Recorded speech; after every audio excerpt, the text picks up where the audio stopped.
Bem-vindos a mais uma aula de probabilidade estatística, tá? E nessa aula a gente vai estar conversando sobre técnicas de amostragem, parâmetros da população e amostra, tá? Pessoal, é importante frisar que na aula de hoje, né, no nosso momento síncrono, tá?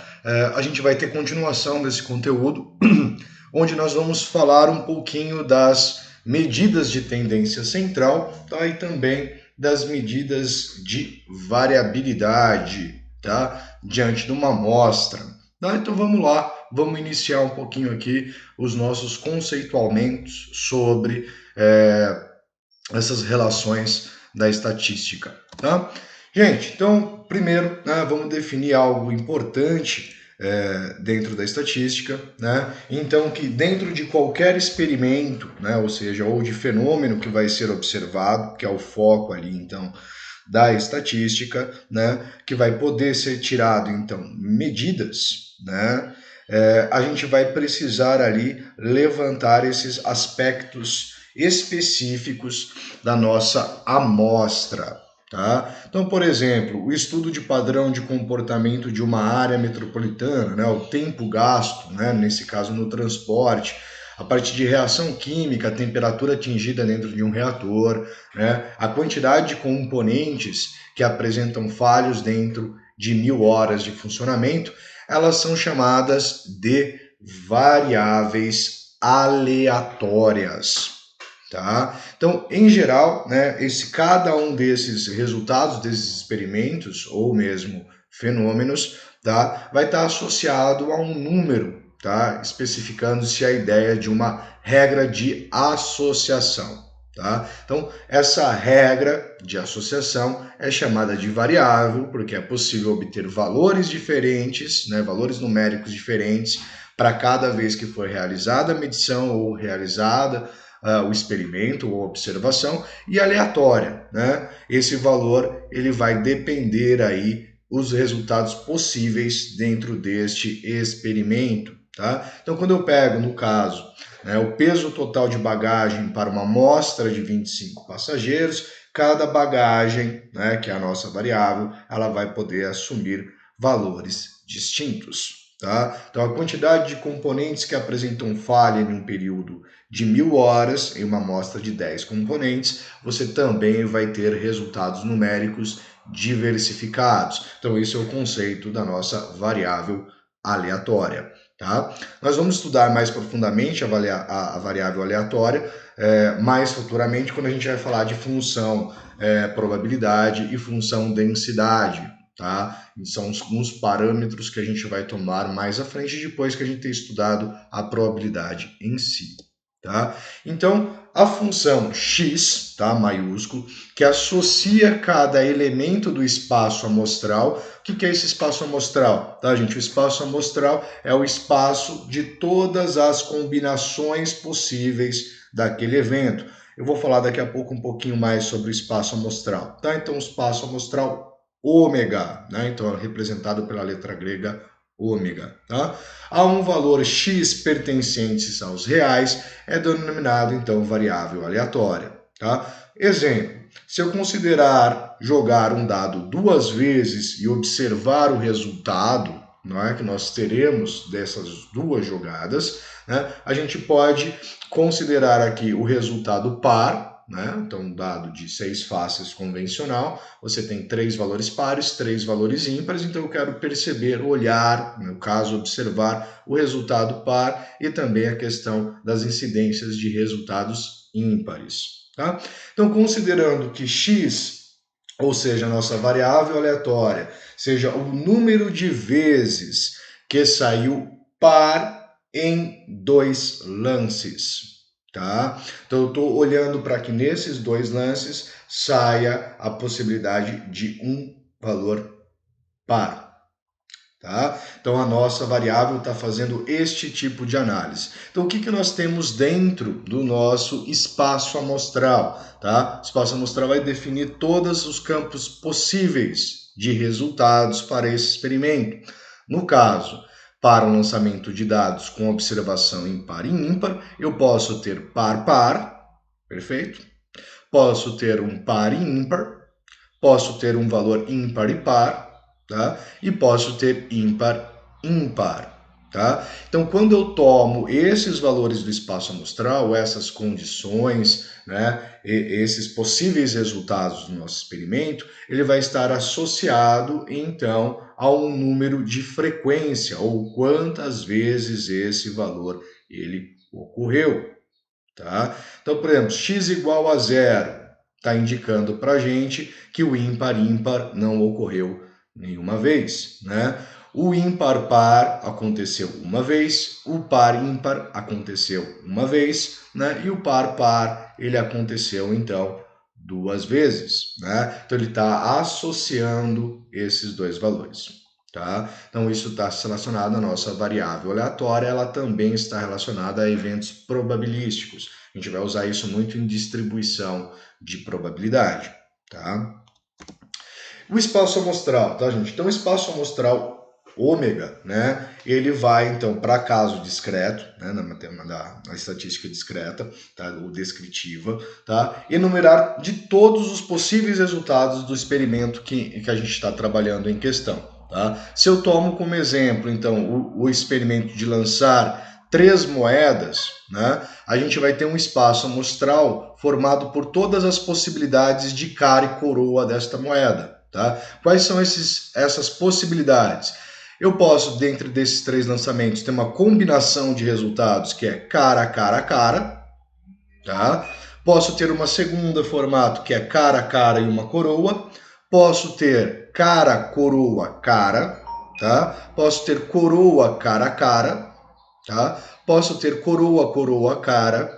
Coroa, cara, coroa. Cara, coroa, coroa e coroa, coroa, coroa, tá? Ou seja, eu tenho 8 possibilidades, né, de resultado para esse lançamento. Tá? Então, pensando-se nesse espaço amostral, se a gente tomar o evento A, sair duas caras, tá? Quais são o evento de sair duas caras? Quais são os números de possibilidades? Né? Nós temos cara, cara, coroa, duas caras, automaticamente uma coroa.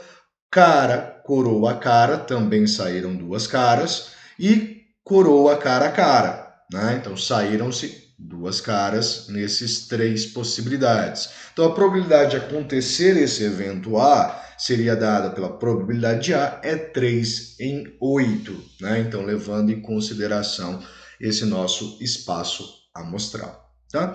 Então, seja x a variável aleatória que conta o número de caras neste experimento, ou seja, x é igual a 0, 1, 2 ou 3, né? Quantas vezes é a possibilidade de sair cara, né? Então, a probabilidade de x ser igual a 2, o que isso quer dizer? Dela sair cara 2 vezes nesse lançamento, tá? Também é 3/8, né? Ou seja, x vai ser igual a 2, né? X vai ser 3/8, porque eu tenho, dentro das combinações possíveis, 3 possibilidades de resultado, no qual você vai ter, né, sair duas caras e uma coroa. Tá? Então, a questão aqui dessa análise de probabilidade. Claro que a gente vai olhar com mais carinho mais para frente nessa parte de probabilidade, mas para entender o conceito de variável aleatória, é interessante que a gente aborde um pouquinho desse assunto nesse momento. Tá?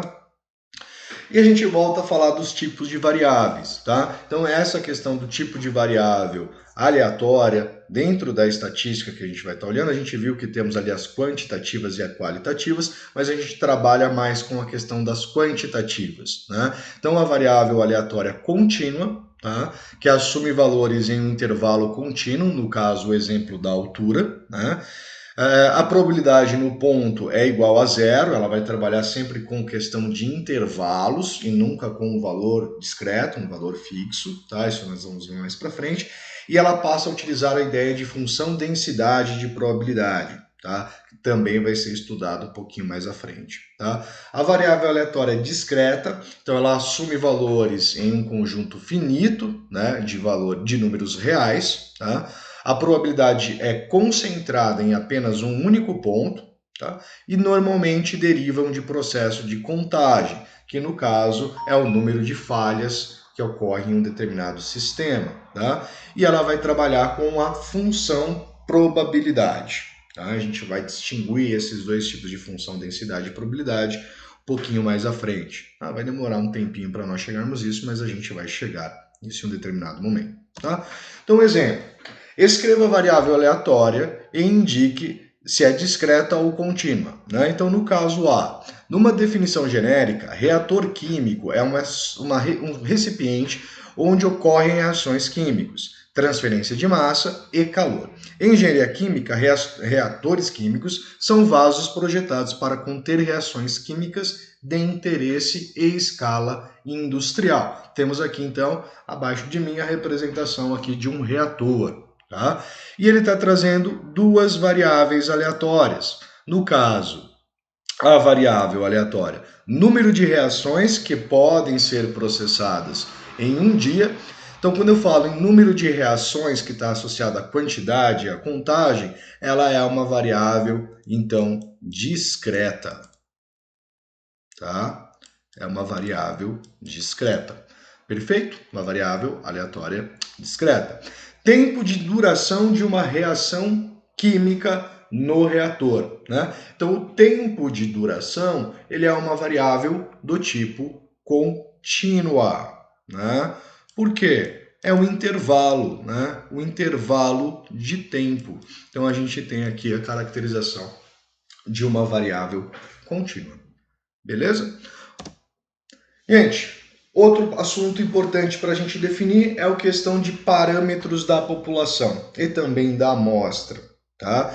Então, o que são parâmetros, tá, gente? Os parâmetros é uma característica numérica evidenciada em cima de uma determinada população, tá?